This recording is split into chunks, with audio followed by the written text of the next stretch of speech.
Você já tentou investir no exterior, mas travou porque não sabia por onde começar? Comenta aqui qual que é a sua maior dúvida em relação a investir no exterior ou mesmo sobre investimentos, que eu leio tudo, tá? Hoje eu vou te mostrar como eu montei minha carteira de investimentos no exterior, toda a estratégia por trás, qual que foi o racional, como que eu comecei, com o passo a passo que eu sigo até hoje. Inclusive, se você está começando a investir ainda, esse vídeo é ideal para você, porque imagina só, você conseguir proteger o seu dinheiro em dólares. Basicamente é isso que discutiremos aqui, que a gente vai conseguir investir em empresas em dólares. Então, converte automaticamente na própria corretora, tem muitas que fazem esse serviço, eu vou mostrar algumas aqui, e essas vão conseguir fazer com que seu real se transforme em dólares e os dólares consigam comprar participações de empresas ou mesmo de outros negócios. Meu nome é Guilherme, eu sou especialista em educação financeira e eu acabo ensinando tanto a parte de investimentos, finanças pessoais, planejamento financeiro e tudo isso relacionado a dinheiro pelas minhas redes sociais. Se você acaba se interessando por esse assunto, principalmente investimento a longo prazo, a construção de uma riqueza, de um patrimônio duradouro, se inscreve aqui no canal que eu tenho certeza que todo dia vai agregar um pouquinho mais de ensinamento para você, porque todo dia tem conteúdo novo por aqui. Então vamos lá. Anos atrás, quando eu comecei a investir, eu já investi diretamente no Brasil e também um pouco no exterior, mas claro que eu comecei no Brasil, que é muito mais prático, com certeza, a comodidade é maior, porque você abre lá uma continha na corretora, manda o Pix e pronto, você consegue investir já nas empresas brasileiras, as maiores ou as menores, como você preferir. Mas quando vamos pensar em um investimento no exterior, temos que abrir conta em uma corretora estrangeira. Na minha época não tinha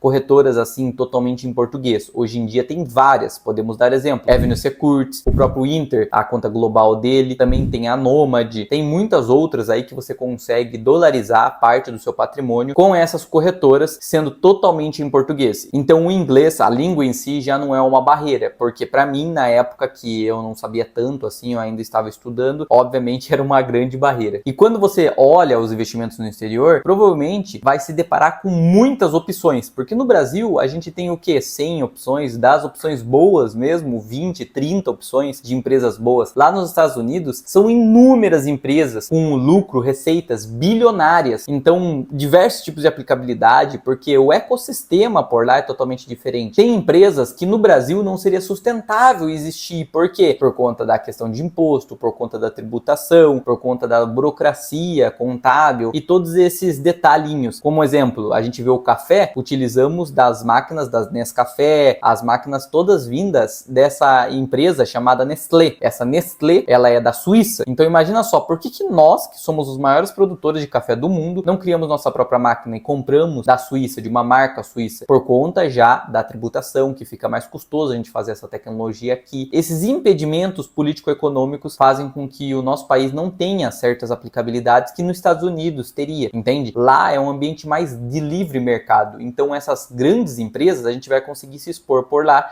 e não pelo Brasil apenas. Visto isso, nesse vídeo você vai conseguir entender como que eu divido minha carteira, como que eu seleciono os ativos da minha carteira, seja eles ações ou REITs, que vocês entenderão, que são os imóveis nos Estados Unidos ou mesmo internacionalmente. Tem como você se expor a eles com pouco dinheiro, tá? E como começar do jeito certo sem você perder dinheiro, porque é chato a gente começar e já ver o seu dinheiro se desvalorizando. Isso aí é muito triste. Por isso mesmo que é legal vocês terem um conhecimento prévio antes mesmo de começar, e é para isso que eu estou aqui. Bora lá então, falando primeiro da parte da divisão da minha carteira. Como que eu divido minha carteira no exterior? Vamos esquecer um pouco o Brasil, tá? Vamos focar no exterior, porque esse é o foco do vídeo. Do Brasil eu posso fazer um vídeo depois, se vocês quiserem, comentem aí que eu faço como que é minha carteira no Brasil. Então, no exterior, como que funciona a divisão? Basicamente, eu divido uma parte para ETFs e outra parte para stock picking. O que seria esses ETFs e o que seria esse stock picking? ETFs é basicamente uma cestinha de ativos, é uma caixa de bombom com muitos bombons diferentes. É a mesma coisa que funciona um ETF. Você consegue comprar com um único ativo, vários ativos, entende? Você compra uma caixa de bombom, que vem um bombom, vem outro tipo de chocolate, vem também aqueles mais macios, vem um choquito. Então perceba, são diversos tipos de chocolate, mas eles têm algo em comum, o chocolate. Mas o formato, o gosto são diferentes e estão na mesma caixa. Da mesma forma que funciona com os ETFs. 50% da minha carteira é isso, é ETFs. Os outros 50% são stock picking. O que é stock picking? Você selecionar a dedo os seus ativos, as suas empresas. Ou seja, Coca-Cola, Kimberly-Clark, P&G, Unilever, empresas aí que são muito conhecidas. Se você não conhece ainda, provavelmente citando algumas, Apple, Amazon, Walmart, essa você conhece, tem como você investir por lá. Isso seria stock picking. E os ETFs tem como você também se expor nessas empresas, Coca-Cola, Apple, Google, todas essas por ETFs, mas também tem como você conseguir comprar uma por uma, ao invés de comprar todas elas em um pacote, entendeu? Aí vai da sua preferência. No meu caso, eu prefiro 50% em ETFs e 50% em stock picking, escolhendo a dedo. E por que eu faço isso? Porque o stock picking, ele vai maximizar meu lucro. Por quê? Porque é lá que eu vou conseguir encontrar, às vezes, empresas pequenas ou empresas desvalorizadas naquele momento, para eu conseguir valorizar mais meu patrimônio, mais do que eu conseguiria na média, que é os ETFs, entendeu? O ETF em si é a base da minha casa. Imagine que é uma casa que a gente está construindo e isso é nosso patrimônio. Cada tijolinho tem que ser milimetricamente pensado para conseguir fazer com que a parede ela se mantenha, dê segurança, comodidade para nós. Então, da mesma forma que você vai lá numa loja de materiais e compra tijolinhos para a parede da sua casa, você vai fazer com os seus investimentos. Os tijolinhos da parede da sua casa têm fundamentos, não tem? Ele tem uma quantidade de grossura, o tipo de material, qual que é o formato que ele vai ser, qual tipo de tijolo tem que ser para conseguir fazer com que aquela parede fique sustentável. Se for 2 andares, talvez precise de um outro tipo de equipamento. Enfim, perceba que tem muitos detalhes para você comprar aquele tijolo para fazer aquela parede. Da mesma forma com seus investimentos, você tem que ver os fundamentos deles. Quais fundamentos que a gente olha? Olha a questão de receita, de lucro, governança, fundamentos de se está crescendo esses parâmetros, né, de lucro, o endividamento está ok em relação àquilo que ela produz. Esses detalhinhos são os fundamentos, assim como a gente veria do tijolo para fazer uma parede da nossa casa. A base dos nossos investimentos, entendeu? Enquanto que o stock picking vai ser a viga, vai ser a janela, vai ser a porta, os outros elementos que constituem a casa que também dão beleza a ela e conforto. Esse daí que seria a lógica da nossa carteira principal, 50% ETFs, 50% stock picking. Aí beleza, nisso a gente subdivide ela no meio, ou seja, 25, 25, 25, 25, entendeu? Nos ETFs, 25% vai ser o quê? Ações, e os outros 25% rates. O que seria essas ações no exterior? Estoques, que a gente diz, que é empresas, negócios, que você consegue colocar o seu dinheiro a partir de R$30, muitas corretoras têm aí, e você consegue valorizar ele ou mesmo receber participação de lucro. Por exemplo, aquela empresa, ela vendeu R$100, 30% é lucro. Exemplo, McDonald's é próximo disso. Então, a cada R$100 que ele vende, 30% é lucro, esse lucro ele distribui para os seus acionistas. Você investiu no McDonald's, a cada R$100 gasto no McDonald's, R$30 vai voltar para o seu bolso em relação àquilo que você investiu, óbvio. Vou investir R$100. Ah, quer dizer que eu vou receber R$30? Não, porque é uma porcentagem que você tem da empresa. Você não vai receber exatamente os 30%. Mas o dividendo que a gente diz, que é essa participação de lucro que você recebe, ele vai ser em torno de 2%, às vezes mais, às vezes menos, varia muito de empresa para empresa. Então essas empresas são as stocks e você consegue com pouco dinheiro se tornar sócio delas. Agora vamos para os rates, que eu falei, 25% de stocks, 25% de rates dentro dos ETFs. Os rates, eles são os imóveis que você consegue também se expor. Ao invés de você ter que ir lá gastar R$200 mil, R$300 mil e comprar um imóvel lá nos Estados Unidos, e com isso eu acho que você nem conseguiria comprar, né? Precisaria de muito mais. Tem como com R$30 você se expor em uma empresa que ela já tem vários imóveis e ela coordena os aluguéis, gestiona tudo aquilo e depois distribui para você parte do lucro. É isso aí que funciona também com os fundos imobiliários no Brasil, se você já conhece. Esses são os rates nos Estados Unidos, então a gente estaria se expondo a negócios e também a parte imobiliária, tanto nacional e internacional, porque tem muitos rates que se envolvem pelo mundo todo. Por exemplo, o VNQI é um ETF de rate que se expõe no mercado internacional, enquanto que o VNQ é um ETF que se expõe no mercado nacional dos Estados Unidos. Agora, em questão de ETFs de estoques de empresas, a gente veria exemplo aí do VOO, que se expõe nas 500 maiores empresas dos Estados Unidos, o SP500, se vocês quiserem pesquisar e ver mais sobre, trimestralmente vai se atualizando. O que quer dizer isso? As 500 maiores empresas dos Estados Unidos e, por exemplo, a empresa 500 foi para 501. Depois de um trimestre, provavelmente eles vão avaliar isso, se está dentro daqueles requisitos deles. Eles vão tirar essa empresa automaticamente e vão colocar aquela que subiu para 500. Aquela de 500 que foi para 501 vai sair e aquela de 501 que foi para 500 vai entrar. E eles fazem isso automático, então você não precisa ficar se preocupando muito. Você compra aquela caixinha de bombom e fica com ela, com a valorização e com a participação de lucro que eles acabarem distribuindo. Isso seria um exemplo de ETFs de stocks, de ações no exterior, e ETFs de rates. Agora vamos para o stock picking, que é o quê? Pegar ações, stocks a dedo e pegar rates a dedo. Então seria mais seletivo ainda, porque a gente não estaria pegando uma média de várias empresas. A gente estaria tendo que pesquisar e analisar empresa por empresa. Por isso mesmo, demanda mais tempo. Então, quando eu iniciei pelos ETFs, eu fiz a base, eu fiz o solo, eu coloquei o piso, eu comecei a colocar os tijolinhos na minha casa, fiz bem a base, que são os ETFs, me pus em rates, em stocks através de ETFs. Em seguida, eu fui para o stock picking, ou mesmo no decorrer, né, teve às vezes que eu acabava comprando um pouquinho em stock picking, eu comprava um pouquinho de ações, comprava um pouquinho mais de Google, beleza, eu tinha ETFs que se expunham ao Google, mas eu queria ter mais exposição ao Google, porque eu acreditava ser uma boa empresa. Nvidia mesmo, que explodiu, mas eu invisto há tempos nela, tem a Amazon, uma ótima empresa, a Tesla eu invisto há tempos também, então todas essas aí se valorizaram absurdamente, e não foi, nossa, eu desvendei o mistério dos investimentos, não, eram empresas que já estavam bem, que apresentavam bons produtos e serviços, então os fundamentos estavam ok, aquele tijolo que você está comprando para sua casa. Guilherme, caramba, caiu muito o preço daquela ação que eu estou querendo investir, meu Deus, não vou investir mais. Por que você não vai investir mais? Para pensar, se o tijolo ele continua sendo um tijolo e servindo para você fazer sua parede, por que você não vai comprar ele quando ele está mais barato? Não faz sentido? Exatamente da mesma forma funcionam os investimentos. Se aquela empresa ela já existe há décadas, você vai lá e não vai comprar ela por conta de o preço estar caindo, e sendo que ela está tendo lucro, está crescendo receita, está entregando bons produtos e serviços da mesma forma. Um exemplo que eu posso dar, Coca-Cola.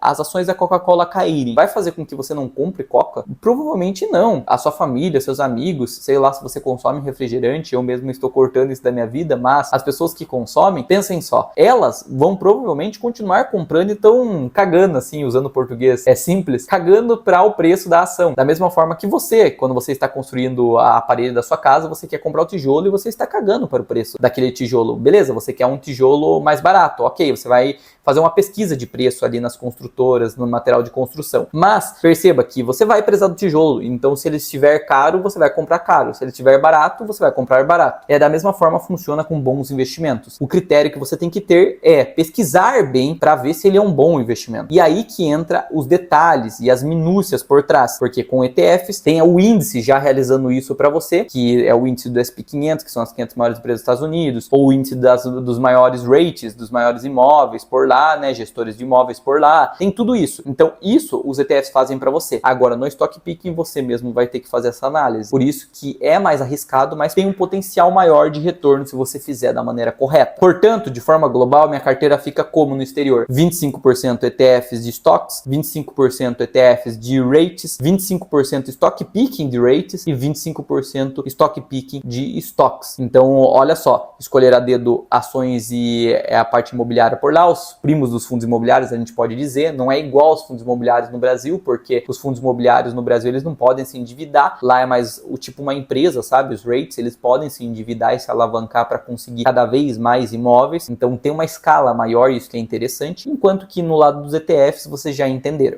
Guilherme, mas na parte dos ETFs de estoques, você só investe nas 500 maiores empresas dos Estados Unidos? Dá um exemplo de outro aí. Olha, eu posso dar, tem o próprio IJS ou o VBR, que são empresas de valor, small caps. Você consegue se expor, então, em pequenas empresas que são de valor. Por que eu não me exponho em pequenas empresas de crescimento? Porque já tem estudos que comprovam que pequenas empresas de crescimento compensa mais você fazer stock picking, escolher a dedo, do que você se expor de forma genérica com ETFs. Então eu utilizo a estatística a meu favor e o histórico de estudo de 100, 200 anos aí que a gente tem de dados. Com isso, o VBR e IJS são bons investimentos, ao meu ver, para eu colocar na minha carteira e conseguir essa valorização em empresas de valor. Guilherme, o que são empresas de valor e empresas de crescimento? Tô brisando. Beleza, empresas de valor são aquelas empresas que já estão grandes o suficiente, é difícil elas crescerem. Exemplo, uma Coca-Cola. Como que ela vai se multiplicar por 2, por 3? É difícil, entende? Porque ela já tá no mundo todo. Então, ela é uma empresa de valor. Ela acaba distribuindo para os seus acionistas lucro. O foco dela é isso. Ela investe pouco em crescimento, porque ela quer manter o market share ou aumentar o market share. Ela não quer, vou crescer muito meu lucro, minha receita. Beleza, é ótimo isso. Mas ela quer ganhar representatividade no mercado, para ela se manter sempre sólida e perene. Esse é o objetivo principal dela, embora tenham outros sim, que ela possa crescer em outros nichos, tal. Mas o principal é isso. Agora a empresa de crescimento, ela quer crescer, ela quer aumentar seu lucro, aumentar a receita, ganhar mais mercado, ela tá querendo entrar em um outro país, entendeu? Exemplo, Nubank antigamente, você via, ele tava crescendo o número de clientes, ele tava tava gastando pra caramba, só dando prejuízo para ele conseguir ter um tamanho maior. Hoje em dia, com mais de 100 milhões de clientes, a gente vê o Nubank, ele é listado também nos Estados Unidos, você consegue se envolver, embora não compense tanto assim, né? Agora a gente falando de investimentos no exterior, ficar se expondo em empresas brasileiras que são listadas por lá. Mas, é só citando o Nubank, que é a mais familiarizado para a maioria dos brasileiros, pensa só, ele antes era de crescimento, ele já está se tornando, daqui a um tempo, provavelmente, de valor. Todas as empresas de crescimento, na sua maturidade, se tornam empresas de valor que pagam dividendos. Guarde isso na sua cabeça. Então, a empresa de crescimento, ela é para você potencializar os seus ganhos em valorização. Exemplo, você coloca 100 reais e você quer que se torne 1.000 depois de alguns anos, entendeu? Agora, aquela empresa de valor, você vai colocar aqueles 100 reais, dificilmente eles vão se multiplicar por 10 vezes. Pode,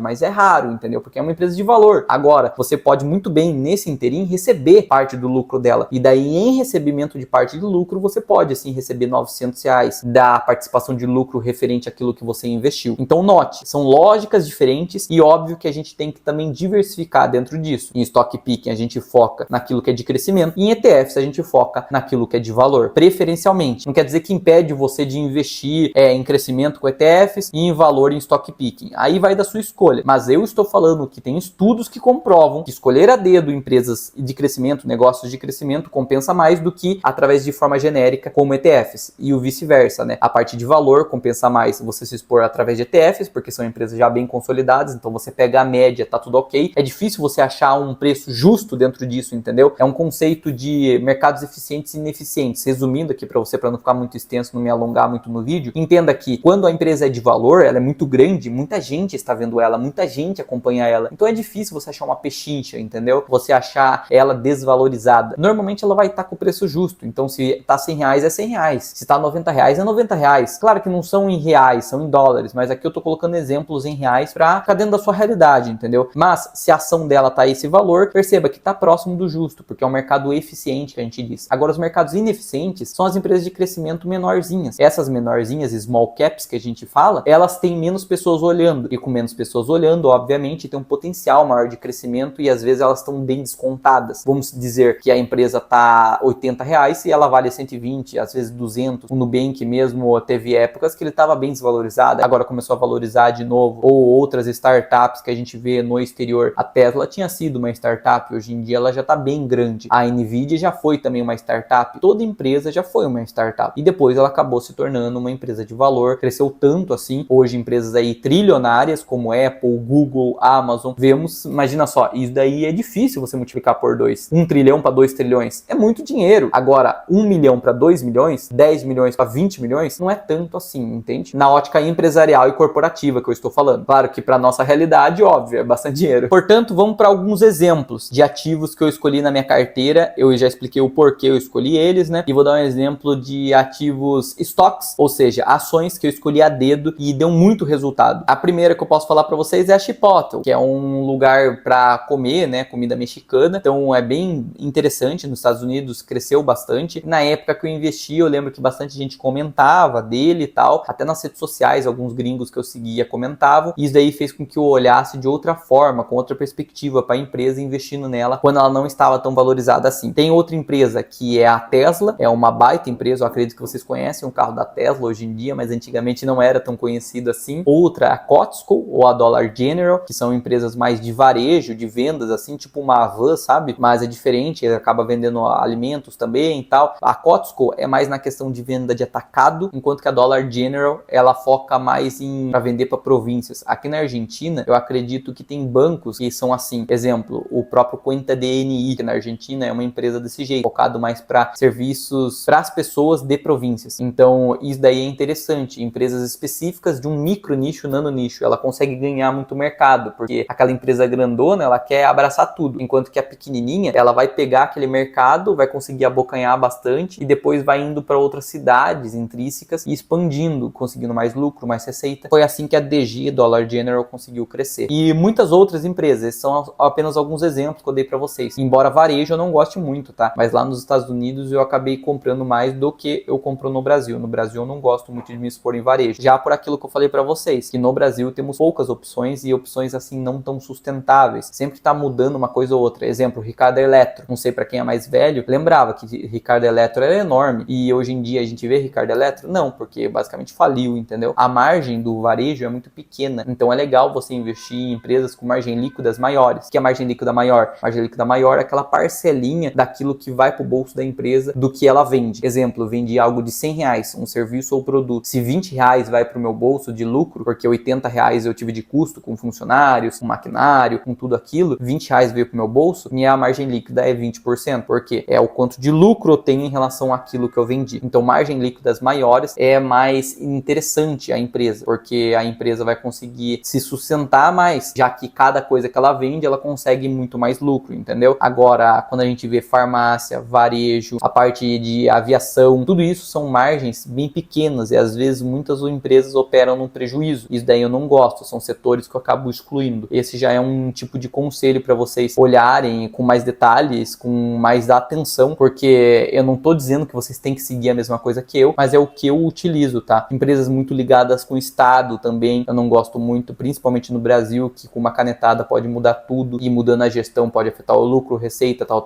É como com uma canetada o meu tijolo do nada mudasse. Imagine alguém ter o poder de, com uma canetada, fazer com que o seu tijolo apodreça. Você vai comprar esse tijolo? Obviamente não. É isso que eu estou dizendo. Esse tipo de investimento de empresas públicas acaba tendo esse risco, uma canetada destruir a empresa. E eu acabo não gostando disso. Pô, Guilherme, mas você está falando isso, dando esses exemplos aí de R$100, R$50, R$200. Não dá para investir só com isso de dinheiro. Cara, e se eu te falar que dá sim, com menos de R$100 tem como. Dou exemplo do Banco Inter mesmo, conta global dele. Você consegue investir a partir de R$20, R$30, dependendo do quanto você fizer sua cotação lá, né? Porque às vezes tem um valor mínimo para você realizar a cotação. Lá na Avenue Securities atualmente é R$200 para você transferir de real para dólar. Mas dependendo da corretora que você utilizar, a Nomad eu acredito que é mais baixo, a do Banco Inter também. Então a partir de R$50, R$100 você já está conseguindo sim investir. Então compartilha com aquele seu amigo esse vídeo para ele ter esse conhecimento a mais e conseguir investir e ajudar na vida financeira dele se você quer o bem dele ou dela. Mas enfim, qual que é o resumão para vocês? ETFs é mais o feijão com arroz, papai e mamãe. Parte de stock picking, da gente escolher a dedo os negócios, os rates, a parte imobiliária por lá, seria o tempero, aquela comida da nossa refeição. Então os dois sim têm sua importância, tem a questão do grau de risco, um é mais arriscado, outro é menos arriscado, mas sem um ou sem outro vai mudar muito sua refeição, né? O arroz feijão, só arroz feijão, não é a mesma coisa do arroz feijão com um tempero, com a mistura ali, entendeu? Assim como só a mistura, não tem tanta graça, você acaba enjoando e você precisa do arroz e feijão para complementar. Da mesma forma vai funcionar com a sua carteira de investimentos. Porém, me diz você tá contente com a sua carteira de investimentos ou mesmo com a rentabilidade que você tem do seu dinheiro?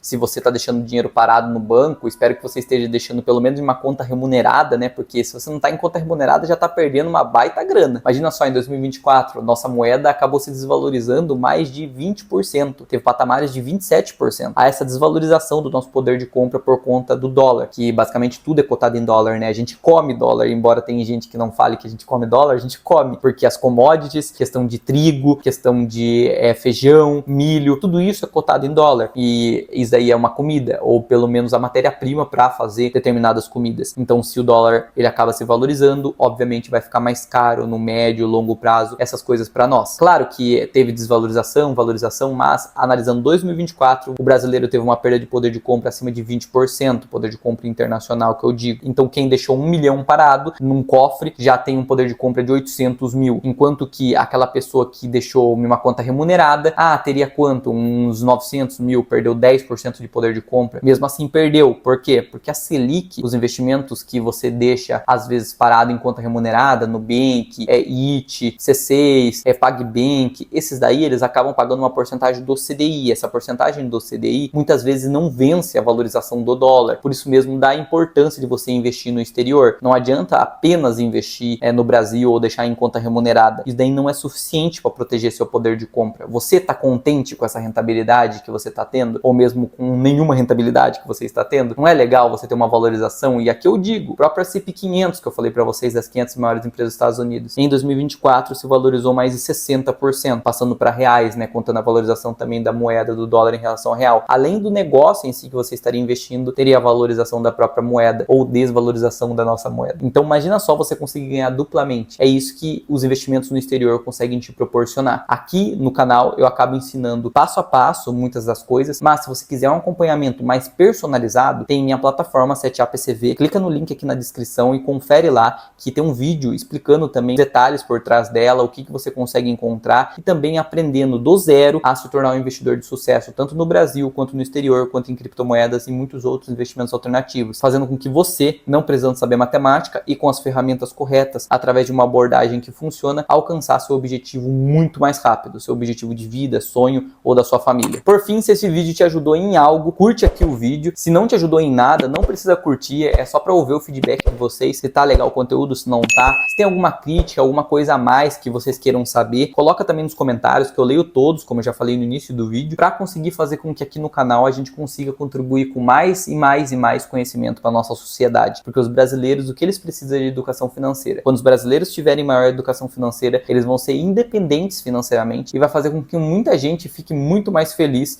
conquistando seus sonhos sem depender do Estado e sem depender de político por aí, apenas com a valorização do seu dinheiro de forma diversificada nos Estados Unidos, que é o assunto do vídeo, ou também no Brasil, em outros tipos de ativos que temos por aí. Muito obrigado, tchau, tchau, pessoal.